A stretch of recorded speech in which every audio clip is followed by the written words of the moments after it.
times to push that button. Here we are. We're back again. Are you blowing in the wind? I could. The answer, my friend. Don't do it. Is blowing in the wind. That's actually how he sounds. The answer is blowing. He is a great singer. People who do not appreciate he being Bob Dylan. I do not appreciate He is a great singer. singing. He's an expressive singer. He sings exactly the way his songs need to be sung. I'm not going to get in an argument about No, this. you certainly No. are not. The greatest American songwriter Sure. of all time. But Singer? performer. Other people try to sing his songs and they sound terrible. Terrible. It is almost impossible to create a Bob Dylan song if you're not Bob Dylan. What? Yes, I have sung his songs and I sound terrible. Yes, exactly. Well, you just did. I thought you were Oh, making just a now case you in mean? Point. Yes. The answer is blowing in the wind. Hi, guys. Hi, guys. Welcome to the second half of today's festivities.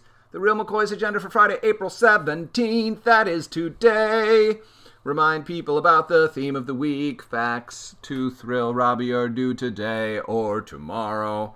To thrill Robbie seems like a bar that was not previously established. I feel like I had established that all along. You that said these that were you supposed wanted to be things that were interesting to me. Well, interesting and thrilling, I believe, are two completely different mountaintops. I am very easily thrilled. Okay. Yeah. Case in point. Okay. Lucky for Matthew. Yes. All right. Thrilling the Robbler. Yes. You know what? I haven't done any robot research this week. I totally have not. know you haven't. Our children have done robot research. I have been writing a story about a witch, you guys. All right? I have not Not been... just a story. It is an epic tale. It is an epic tale. There's a machine. Actually, there's lots of machines.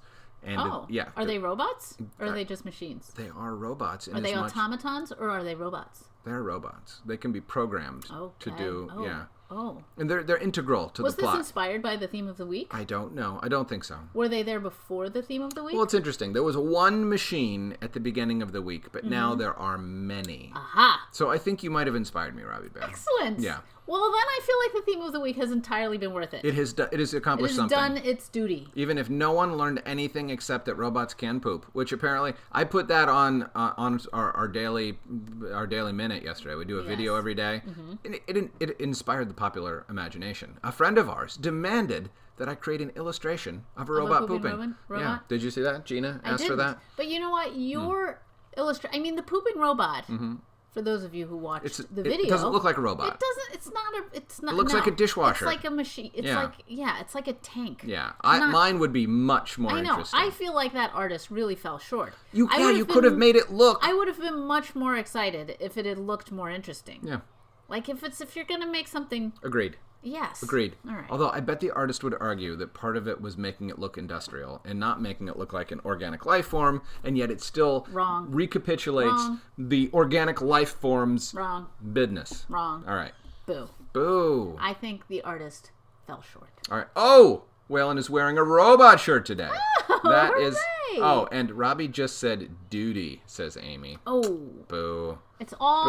Boo. Somehow has this devolved into a show about poop. It's terrible.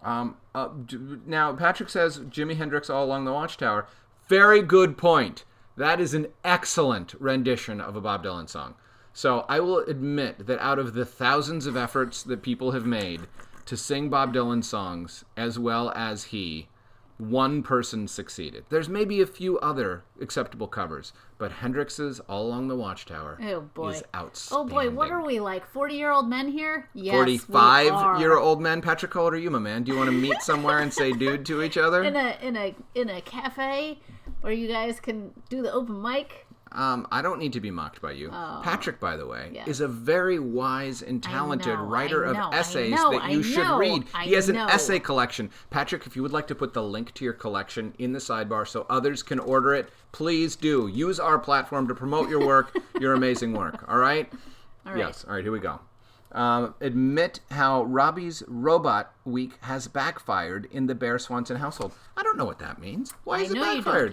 What are you talking about? You've been busy working. Yeah. While our children have done some robot research, and the first thing that they found was a robot that they want to purchase. Oh. And they spent half of the day pooling all of the money that they could find in the house into one giant piggy bank pile. That sounds like a good... To see that seems like a great use of time.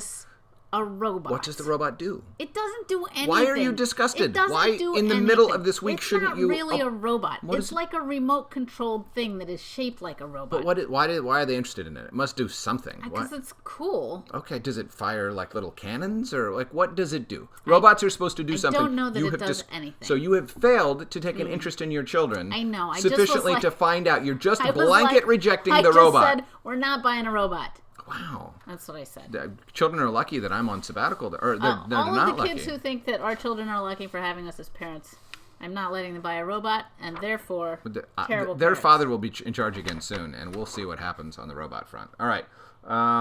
You play theme song. Play Matthew's theme song. Play Robbie's theme song. All right, we're getting all the theme songs out of the way. Boy, just perfunctory like, huh? Just like Are we that. doing? Should I do squats or something like that? Well, the exercises were in the I'm gonna do some squats. story out. Robbie Okay. inspired me to do some squats. All right, squats. Apparently, back straight. Back straight. Wow, that's not straight. Robbie. Yes. Okay. Let me self-regulate my own verticality. All right, here we go. The Robbie and Matthew show. This is an exciting reveal and unreveal of my head, too. Yes. I'm just going to keep squatting while you do the next one. Okay. Okay? Here we go. Oops. Who's next? You're next. Okay, let's hear it. I'm in Matthew's fan club.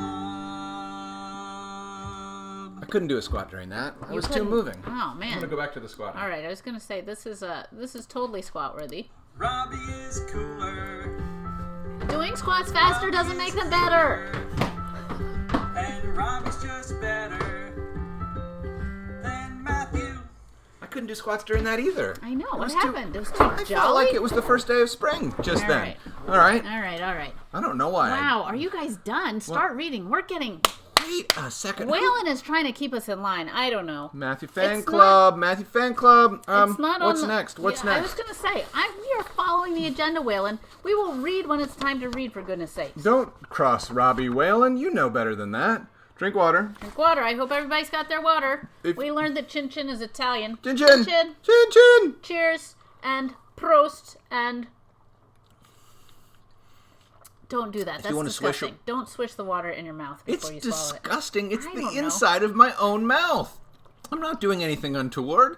I was trying to just enjoy a little bit of swish Oh my wash. No, you're not allowed to do that. That's so gross. What? You guys need an album cover. Heck yeah, we do. Robbie, if only we knew a graphic artist. We have a very impressive album cover mood shot. Yes, we do. You know do. where that is? We'll share it with you tomorrow, perhaps. We do have an album cover. We just don't have the album to We just put have it to on make yet. an album. You made me squirt water out of my nose. Oh my god, please stop doing that. That is so gross. You know what's gross? When people eat soup and they do that. Oh, I'm not eating soup. I'm drinking water. I don't know. Somehow it's still the same. I feel like I'm being judged for unnecessary reasons. I'm gonna move forward with the agenda while Robbie is doing, because I don't want Waylon coming after me. Here we go. Play around the theme song. Drink water. Read the first half of chapter 9, 2 McCoys as time. Oh, then something as time permits. Okay, I'm getting right to it, my friends. Here we go. Want to stand Now, Waylon's good side? I had a... Oh, you've marked this where is we're gonna kind end. of a long All right, chapter. here we go. Here we go, friends. Nobody has to just. All right, hold on. All right. Oh my gosh, I totally got water up my nose. You should have guys. swished. You should have swished the water. No, swishing's no good. I would like some people to weigh in on whether swishing your water is Or okay. somebody to weigh in on what's disgusting about it. I don't understand it in the It's just slightest. There's stuff between your teeth. I don't know. It just seems. If gross there's to stuff me. between your teeth, get that stuff out of there. All right, here we go. Chapter 9. Falling apart. There's another envelope. Oh, remember, in the last Yeah. chapter, Milton fell off the roof. Moxie's trying to apologize. Milton wants nothing to do with it. All right. Milton is very mad and stays in the bathroom and doesn't speak to Moxie at all. Okay. And they go to bed angry. Chapter 9. Falling apart. There's another envelope waiting on my placemat the next morning. Milton is sitting there reading a book called History's Great Treacherous Acts. He doesn't look at me. I open the envelope and notice another beautiful border and another gold seal. My heart leaps. Perhaps Milton has created an extremely attractive apology for being so careless in sliding off the roof. But then I take a closer look and realize that something very different is happening. Articles of Disincorporation. Be advised that Milton McCoy has invoked Bylaw 6, citing violations of Bylaws 2, 3, 5, and 7, thus terminating his partnership with Moxie McCoy and dissolving the detective agency briefly known as M&M Incorporated. As previously agreed, all agency assets will be divided equally between the former partners. I'd be worried if this weren't such a funny joke. I look at Milton, expecting him to laugh. He does not laugh. What's going on? I ask. I'm done, says Milton without looking up. Look, I'm really sorry about last night, but these things sometimes happen. I am done. But we're just getting started. I am done! This time he looks up. This is not the Milton I have known for 6.5 years. This is a lion that has just escaped from a zoo and is ready to gobble some tourists. Milton holds out his hands. All agency assets will be divided equally. I'm not sure what you owe me 50 cents. But I gave, you owe me 50 cents! Milton stands up. He looks surprisingly menacing. All the fight goes out of me. I dig into my pocket. Here, I say, handing him 2 quarters. Milton takes the money and sits back down. Dad comes in, looking concerned. What's going on? Nothing, I say. Nothing, says Milton. I thought I heard shouting. I was practicing for kickball, I say, thinking fast. Research shows that the ball goes much farther when you yell really loudly right when you kick it. Is that so? Says Dad. 100% absolutely, I say. Dad smiles and shakes his head and pours himself some coffee, and I am 100% grateful that we don't have to get into the real reason Milton and I are yelling at each other. Milton takes off his M&M Incorporated button, drops it into the trash can, and walks out the door. And that is that. Milton walks half a block behind me, all the way to school. I hope he's able to work out whatever is bothering him by recess, because it will be awkward talking to clients if we're still fighting. At school, the hallway is filled with excited chattering. I overhear Katie Johnson talking to Samara Patil in the whispery, hard-to-hear voices they always use. Found a mysterious letter. Where? In his backpack yesterday afternoon. Who is it from? It wasn't signed. Who is it to again? A first grader named John. Never heard of him. But I've heard of him. Milton's friend, the hapless victim in the case of the missing ball. If the squiggler has truly struck again, it is essential that I get John before Milton does. But John is nowhere to be seen, and so I listen carefully to what everyone is saying. As it turns out, there's plenty of information swirling around. Full of really nice compliments. Had a purple squiggle on the envelope. From the person he least expects. I spend so much time reading lips and taking notes that I'm the last one into Mr. Shine's classroom. As I slide into my seat in the valley of the shadow of the Dublinger, I glance across the room at Emily. She waves as pleasantly as a sunflower on a bright summer day. I hadn't realized just how rotten I'd been feeling about the situation with Milton until Emily's kind smile warms the glacier in my heart. Mr. Shine is wearing suspenders today, orange ones. He sort of halfway teaches us a thing or two about commas, but mostly just asks questions. I do not see his pink hat. He does not refer to his noggin. I am not yet entirely convinced that he is a kidnapping criminal mastermind, but I am not entirely unconvinced either. When the recess bell rings, I race out to the playground and look for John. I am in luck. There he is, and Milton doesn't seem to have found him yet. John, I say, throwing my arm around him as if he were the peanut butter side of a sandwich and I am his jelly. Don't hurt me. I'm not going to hurt you, John. We're buddies after all. We are? Of course. Old pals, you and me. I hear you got a mysterious letter. I bet you'd like to know who it's from. Actually, I grab John by the shoulders, put my face really close to his, and give him a smile the size of an avalanche. This is your lucky day, John. I'm offering a discount today, and today only. I'll figure out who sent that letter for only 50 cents. John looks at me, and then at the ground, and then over to the far bench where Milton is sitting with a pair of binoculars, watching our every move. Milton said he'd take my case for free. I think quick. When I said 50 cents, I meant I'd pay you 50 cents, John, for the honor of working on your case. What do you say? John looks at me as if I were a mad woman, and then I realize I'm probably talking louder than I need to. I really have to go now. Goodbye. I watch as John scurries over, sits next to Milton, and pulls something out of his pocket. I watch as Milton takes a close look at whatever it is. I watch as Milton turns his head and looks at me and smiles. I recognize that smile. It's the smile that Dr. Fungo uses in Annabelle Adams, Volume 1, Meet Annabelle Adams, right before he commands 99 laser hand robots to incinerate Annabelle's asthmatic friend Floyd. It's the smile you'd use to let your nemesis know you've just discovered the exact piece of evidence you need to identify the squiggler. It suddenly occurs to me that I am Milton's nemesis, which isn't something I feel great about. I walk over to my old bench. There on the seat is one half of the sign. I'm sitting there feeling extremely sorry for myself when I see the only person who could possibly cheer me up. Emily reaches out her elbow to begin our secret handshake, but I just don't have it in me. I think about how much I need a hug, but before I can ask for a hug, Emily gives me one. It looked like you needed a hug. Oh, I really did. Is Milton okay? He is, but we're not.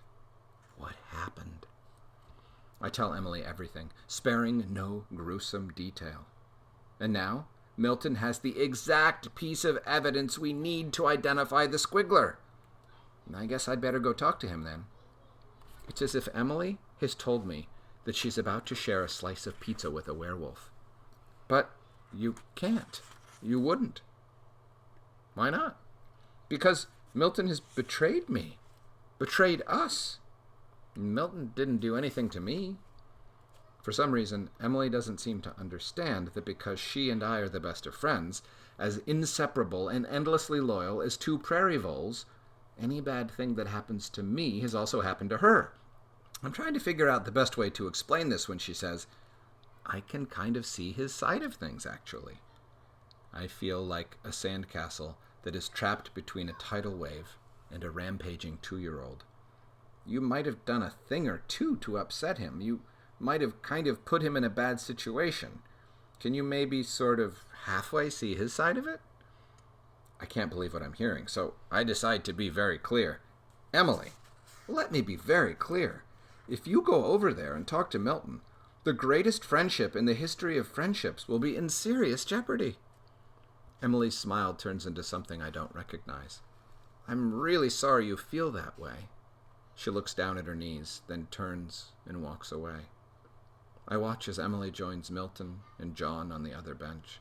I watch as Milton hands John's letter to Emily. I watch as Emily says something, and the three of them laugh about whatever it was. I watch as Emily joins Milton. Oh, that's the paragraph I just read. I feel like the last green bean that gets left on your tray at the end of lunch because you're already full. The one that gets scraped into the trash as you walk out the door. My bench has never seemed lonelier. Is that where we're stopping? I thought that we could go to the next end of that next page, but okay. It's maybe a better. I glance over to where the Doublingers should be playing tetherball. Tammy is standing there all alone, practicing her half of the Doublinger secret handshake. This is highly unusual.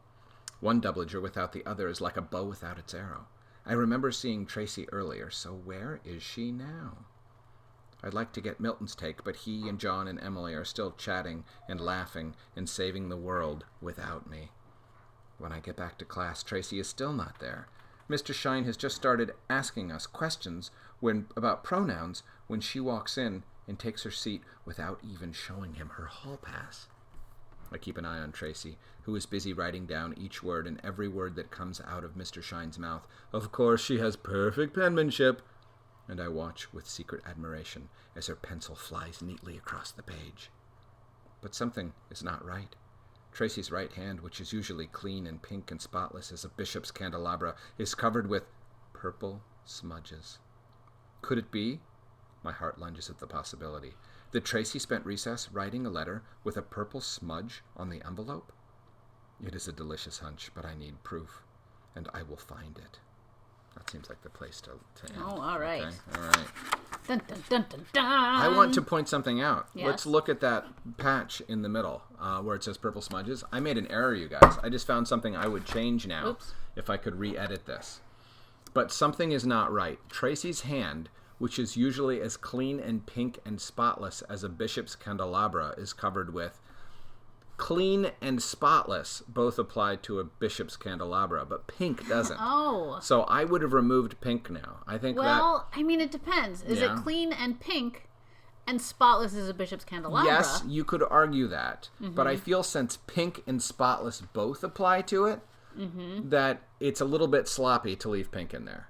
Because if you take pink out, then it works no matter how you read it. When you're writing something, you want to make it clear for your reader. You don't want to leave ambiguity in there. So, Well, I want to point out a mistake that I might have let's made. see it. Yeah. It's her right hand, Yeah. which usually you look at somebody's hand like this if you're talking about smudges on the hand. Right.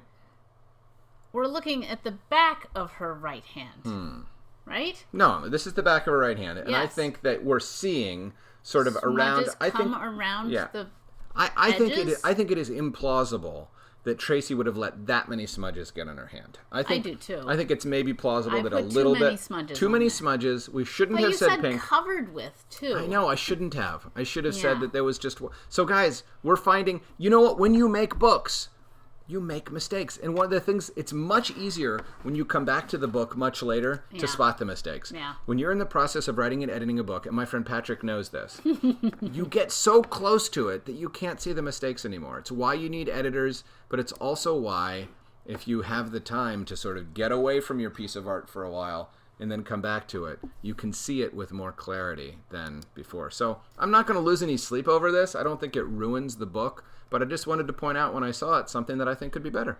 All right? I wanted to point out one of my favorite. Oh, this is such... I love this. That. Yes. Where Moxie on her bench is sort of way off in the distance while all the kids are playing on the playground. I do like that one. But I was actually thinking... The Prairie Voles? Not the Prairie Voles. The conversation between the werewolf and the pizza. Where is that? When I originally wrote the Prairie Voles thing, that was a different kind of animal. But when we did some research, we found out that Prairie Voles actually do mate for life. And so that was a better metaphor. And then Robbie added, "We mate for life," as the little Although caption that's there. maybe confusing. The idea was that they Prairie Voles... Why is it confusing? Well, because mating for life is different than like... I think that's the word, though. I think know, that's what you're saying. We are true to one another in the Prairie Vole sense. Yes. So, but you wouldn't. No, just the fact that there's a conversation between a werewolf and a pizza. That doesn't in happen this, always. That is one of my favorite things that happens in these books. I would like to point out that my Yes. friend Patrick, fellow writer, agrees with my comment, says amen, brother and sister. So he understands the pains of trying to get something right before you send it to publication. Excellent. Do we have any comments we need to attend to over here? We do have some, but I just wanted to point out one more thing. Oh, sorry. Look how when Moxie gets like outraged. Oh, her pepperoni some falls of the off. Pepperoni flips off. Man. She's so mad. I love it. And then over here, it's like lying on the ground. Oh, that's so sad. Piece of pepperoni has right landed. right below the folio. Yeah. The folio is what you call is the what page you call number. The page numbers. That's just a fancy word fancy that I word think for page book number. people use to make themselves feel good about themselves. So that's my folio, you guys. Maybe it's Robbie's there folio. anything Oh, I do else? love that one. I love that hug. Look how great Emily is and how she's trying to make Moxie feel better. And how I love Moxie when she looks sad. Oh. That's when I love her the most. Yeah. Here's another thing I love is Dr. Fungo and his robots. So between writing Real McCoys Book 1 and writing Real McCoys Book 2, I wrote Annabelle Adams Volume 1. Right. So I was able to add some actual detail here, you guys. So if you go read Annabelle Adams 1, you will find the scene where Dr. Fungo sends his 99 laser hand robots to incinerate Annabelle Adams' asthmatic friend Floyd. Yes. There originally were 100 robots, but Moxie figures out how to trick one of the robots into making its head fall off, which is what happened in yesterday's story, Edson and the Robots. Maybe. So I wonder if that was something that I borrowed from myself. I don't know. Brain space. Okay. Wait, the one last thing I want to point out. What do you want to point out? Is in the... Oh, we are almost out of time. I know, but in the first... Okay, history's greatest treacherous acts. I love that. History's great treacherous acts. Yes. If you guys don't know the story of Julius Caesar was the Roman emperor. President, thank you, yes. Emperor of Rome, and a bunch of people conspired against him, and his best friend supposedly stabbed him in the back. Stabbed him in the back. Yes. So that's Caesar. Without saying this is Julius Caesar, Robbie lets people know because he has holly around his head. He has a wreath of holly. What is I it? think it's laurel. Laurel wreath. A laurel wreath, which is a Roman thing. You can also see his toga. Kind of. And you absolutely see the knife right in his back. He has a very distinctive profile, Julius Caesar. He does. Anyway, so there you go. That's Julius Caesar. All right. Okay.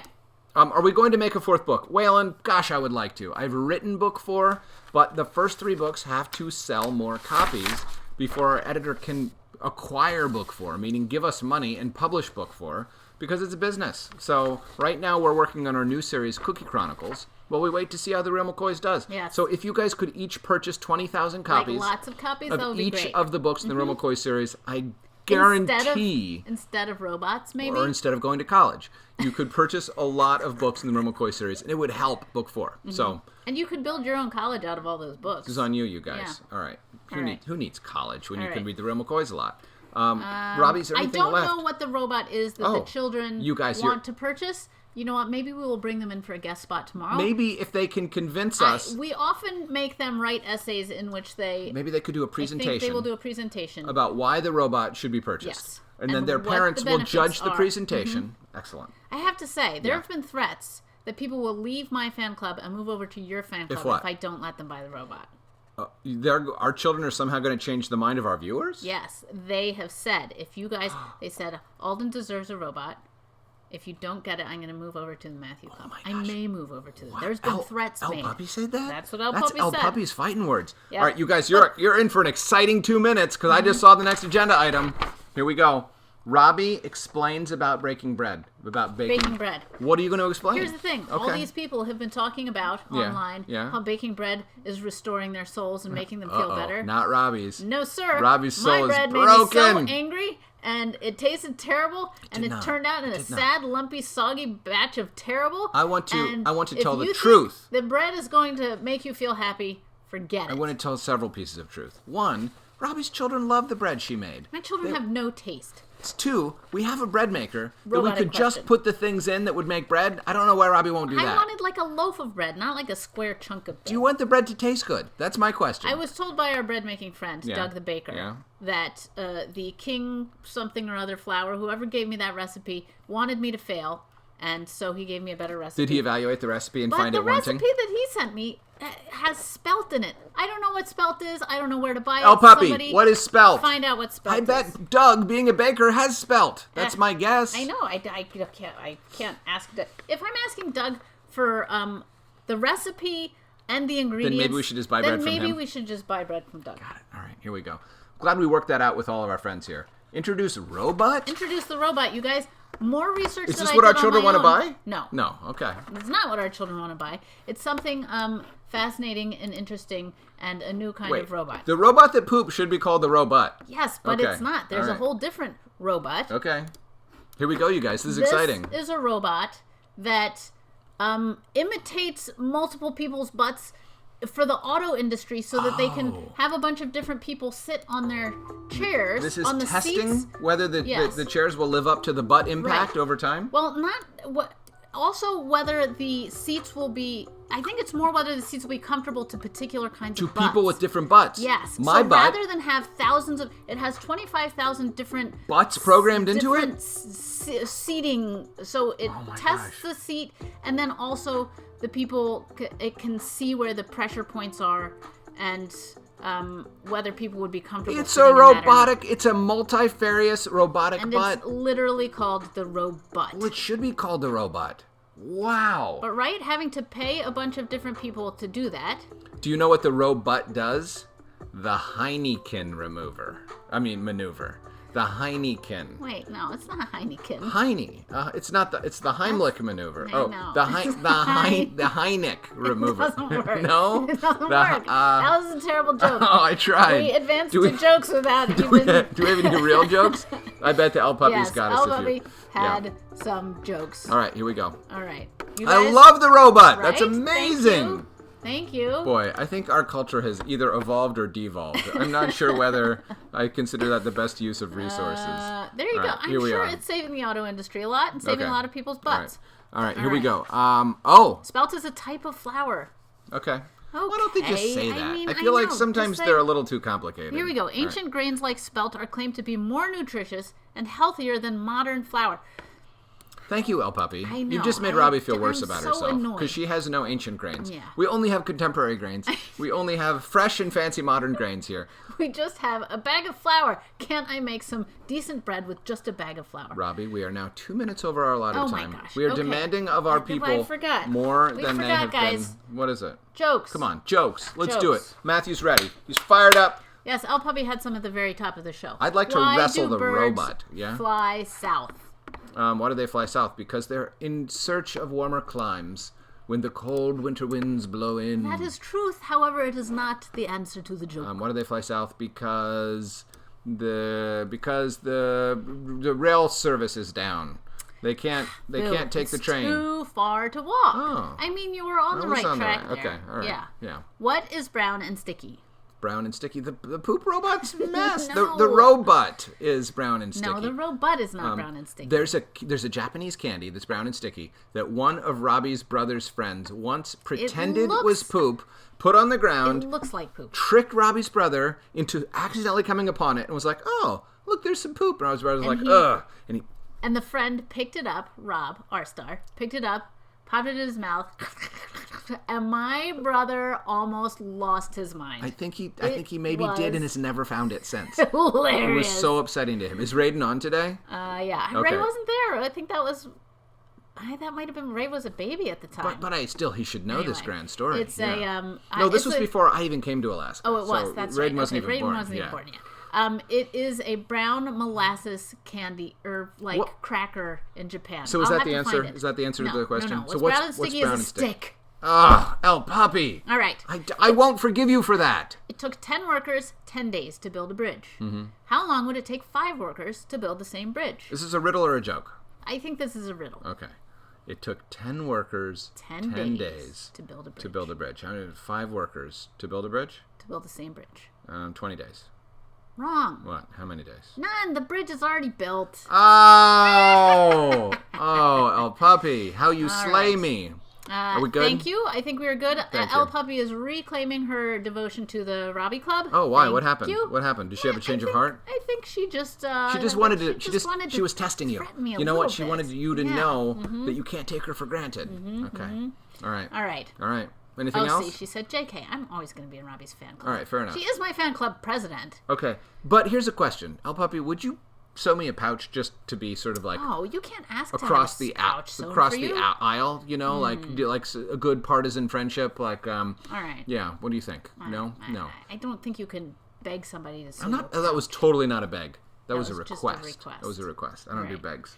All right. We've gotten a few emails about the Zoom, but not very many. So no, we've gotten some more. You got some directly? Yes, I changed the emails to go to me instead of you, like you requested. No, I don't believe I requested that. You did I believe you request offered it, but I did not accept because I like to be on the know. All right. Here we go, friends. Yes, we're leaving now. Goodbye. Nice to see you. It's been tomorrow we're going to force our children to defend their decision to purchase this robot. Okay. I can't wait to see their PowerPoint. All right. Goodbye, friends. Goodbye.